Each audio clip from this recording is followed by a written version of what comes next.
ভোটের প্রচারে বেরিয়ে তৃণমূল কর্মীকে শাসানি এবং হুমকি দেওয়ার অভিযোগ উঠল দিনহাটার বিধানসভার বিজেপি প্রার্থী অজয় রায় এবং তার নিরাপত্তার দায়িত্বে থাকা কেন্দ্রীয় বাহিনীর বিরুদ্ধে।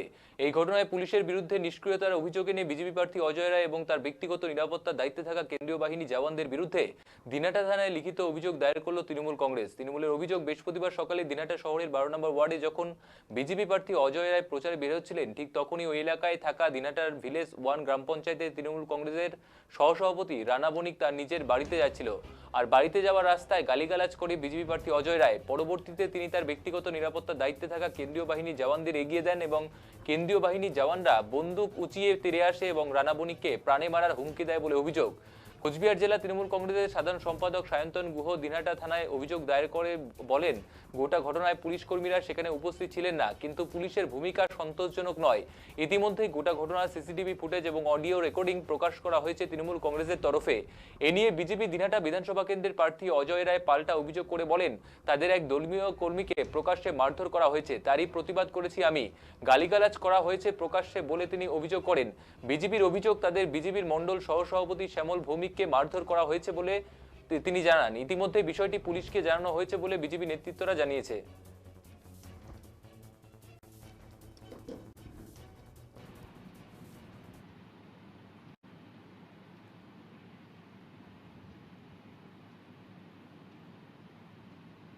সম্পূর্ণ আপনারা শুনেছেন, 4 দিন থেকে 5 দিন থেকে আমাকে ঠেট দিচ্ছে।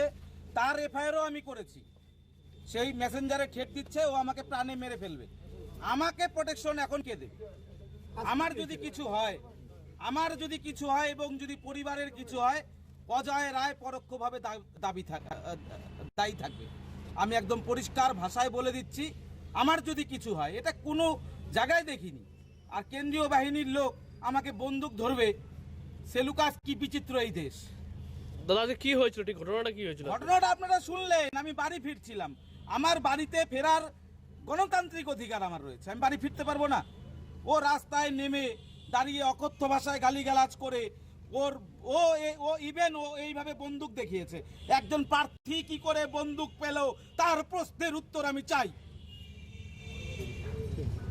একজন প্রার্থী কি করে বন্দুক পেল? প্রথম থেকে যে এই যে বিজেপির প্রার্থী, সে নিজে যে নিরাপত্তা রক্ষী রয়েছে, তার কেন্দ্রের তরফ থেকে তাকে যে নিরাপত্তা রক্ষী দেওয়া হয়েছে, সেই নিরাপত্তা রক্ষীকে দিয়ে সে বিভিন্ন জায়গায় অশান্তি তৈরি করার চেষ্টা করছে এবং নিরাপত্তা রক্ষীরা এমন একটা ভাব করছে যেন ল অ্যান্ড অর্ডারটা তাদের হাতে। ল অ্যান্ড অর্ডারের নামে তারা যেটা করছে, আমাদের লোকজনকে নেমে বারবার, এটা তৃতীয় ঘটনা। এবার আমরা এফআইআর করতে বাধ্য হচ্ছি। এরা নেমে আমাদের লোকজনকে গাড়ি থেকে নামছে, প্রার্থীর ইনস্ট্রাকশনে এরা গালিগালাজ করছে আমাদের কর্মীদের দিকে বন্দুক তুলে যাচ্ছে। এবং আজকে এমন একটা ঘটনা ঘটেছে যেখানে একেবারে বন্দুক পেটে ঠেকিয়ে দিয়েছে। যেটা বলছি তার ফুটেজ আমরা প্রকাশ করব। ফুটেজ আসছে, সেই ফুটেজ আমরা সাংবাদিকদের দেব আজকে কি ঘটনা ঘটেছে। এবং পুলিশকে জানানোর পরেও পুলিশেরও কেউ আমার মনে হচ্ছে কোথাও একটু নিষ্ক্রিয় রয়েছে এই ব্যাপারে। এই যে ওর নিরাপত্তা রক্ষী যারা কেন্দ্রীয় বাহিনী, তারা নেমে যে ধরনের নিউসেন্স ক্রিয়েট করার চেষ্টা করছে, তার কাজ হচ্ছে, নিরাপত্তা রক্ষীদের কাজ হচ্ছে প্রার্থীকে প্রোটেক্ট করা। তার উপর যদি কোনো রকম কোনো অসুবিধা হয়, সেই জিনিসটাকে সামলানো। এদের কাজ নয় লাঠি উঁচিয়ে, বন্দুক উঁচিয়ে গাড়ি থেকে নেমে পড়ে আমাদের কর্মীদের পেছনে দৌড়ানো, তাদেরকে মারার চেষ্টা করা, তাদেরকে অকথ্য ভাষায় গালিগালাজ করার চেষ্টা। এই জিনিস বারবার করে এই দিনহাটার প্রার্থী আনএডুকেটেড একটা হুলিগান, আর তার কথায় এই কেন্দ্রীয় বাহিনী এই জিনিস করে যাচ্ছে। এবং ইসিআই এর এখন মডেল কোড অফ কন্ডাক্ট চলছে, পুলিশও কোথাও এটা এলাও করছে। পুলিশ নিষ্ক্রিয় রয়েছে, পুলিশ এখনো কোনো ব্যবস্থা এর বিরুদ্ধে নেয়নি। এটা তৃতীয় ঘটনা। আমি এবার আজকে যে ঘটনাটা ঘটেছে সেটা হচ্ছে 12 নম্বর ওয়ার্ডে ঘটেছে। ওখানে রানা বণিক দাঁড়িয়েছিল। রানা বণিক আমাদের ভিলেজ ওয়ানের একজন কর্মী। ও ওখান দিয়ে পাস করছিল এবং ওর লাকিলি সেই সময় ফোনটা কানেক্টেড ছিল ভিলেজ ওয়ানের সভাপতি লিটনের সাথে। এবার লিটন সেই ফোনটা ফরচুনেটলি, আমি ওই জন্য প্রমাণটা দেখাতে পারছি, ফরচুনেটলি লিটন ফোনটা অন রেখেছিল এবং ফোন ওর রেকর্ডিং ছিল। সেই রেকর্ডিংয়ে কি উঠেছে, কি ভাষায় অজয় রায় কথা বলছে, কি ভাষায় ওর কেন্দ্রীয় বাহিনী যারা ওর নিরাপত্তার দায়িত্বে তারা গাড়ি থেকে নেমে বন্দুক উঁচিয়ে কি ভাষায় কথা বলছে, সেটা আমরা আপনাদের শোনাতে চাই। বক্সটা নিয়ে এসেছি, আপনারা আগে শুনে নিন, তারপরে আমরা আবার বলছি। এই হচ্ছে তার মুখের ভাষা, এইভাবে তারা অশান্তি তৈরি করার চেষ্টা করছে। আপনারা ভাষা শুনলেন, বলছে গুলি করে দেবো। কে বলছে? নিরাপত্তা রক্ষীরা বলছে। আর আমাদের পুলিশ এটা শোনার পরে এখনো কোনো ব্যবস্থা নেয়নি। পুলিশ ওখানে প্রেজেন্ট ছিল, আমার কাছে যেটা খবর পুলিশের সুমোটো এর বিরুদ্ধে ব্যবস্থা নেওয়া ছিল, সেটা পুলিশ এখনো করেনি।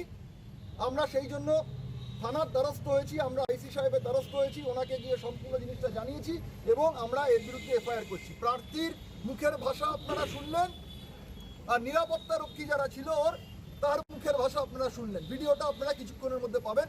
আমরা ওখানে যে পার্শ্ববর্তী যে স্কুলটা, সেখান থেকে সিসিটিভি একটা ছিল, সেটা আমরা লক্ষ্য করেছি। সেই সিসিটিভির ফুটেজ আমরা আপনাদের যত তাড়াতাড়ি সম্ভব দেওয়ার চেষ্টা করি। পুলিশের প্রতি কি ভরসা আছে যে এটা নিয়ে ঠিক বিচার পাবে? আমরা পুলিশের উপর ভরসা রাখবো না কেন? কিছু কিছু কয়েকজন, ওভারঅল অ্যাডমিনিস্ট্রেশনের উপর যথেষ্ট ভরসা আছে, আমাদের পুলিশের উপর ভরসা আছে।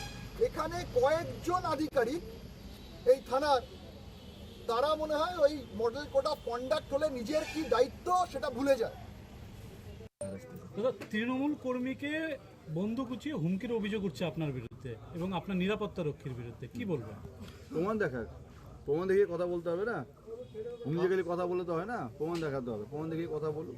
নিরাপত্তা রক্ষী আর আপনি কি গালিগালাজ করছিলেন?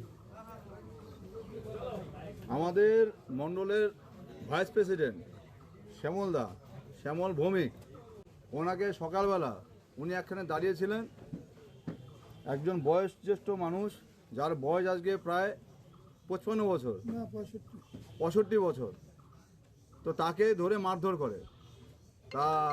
তাদেরকে কি ফুলচন্দন দিয়ে পুজো করবো? আমি যারা মারধর করলো তাদেরকে ফুলচন্দন দিয়ে পুজো করবো? মারধর করলো আমি একটা গালিও দিতে পারবো না?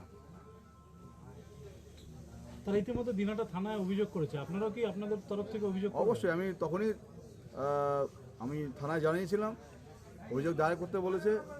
অভিযোগ দায়ের ইতিমধ্যে লেখা হয়ে গেছে, অভিযোগ দায়ের হয়ে যাবে। বিষয়টি সম্পূর্ণ প্রশাসনে অবগত আছে। কি ঘটেছিল?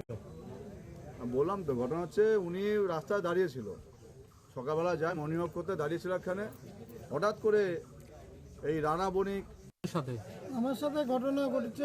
আমি এলো ওই ভাঙ্গি মেলা চান করে এসে আবার রিটার্ন গেছি, জেলে যাই। তখন তো সকালবেলা দোকান টোকান খুলছিল না, জিলেবি আনতে গেছিল। আসার পথে ওখানে দাঁড়াইছে, একটা ছেলে ডাক দিল। দাঁড়ানোর পরে পিছন থেকে এলো ওই লিটন মণ্ডল আর এলো আলম যাই হট করে এখানে থাপড় মারল। এখানে থাপড় মারছে। থাপড় মারার পরে আমরা বলে যে বাজে বাজে ভাষা, যে তুই মহিলার সাথে রাত্রি 12টার সময় যাস, 1টার সময় যাস, মানুষের ঘরে ঢুকিস, এইসব ভাষা বলি। তাহলে একজন বয়স্ক লোক, একজন 55 বছর বয়স আর 65 বছর বয়স, তাকে থাপ্পড় মারা, এটা কত বড় অপরাধ? আরও 3বার আমার বাড়ি আক্রমণ হয়েছে, আমার স্কুটি ভাঙছে, বাড়ি বলছে, ব্যবসা বন্ধ করে দিছে।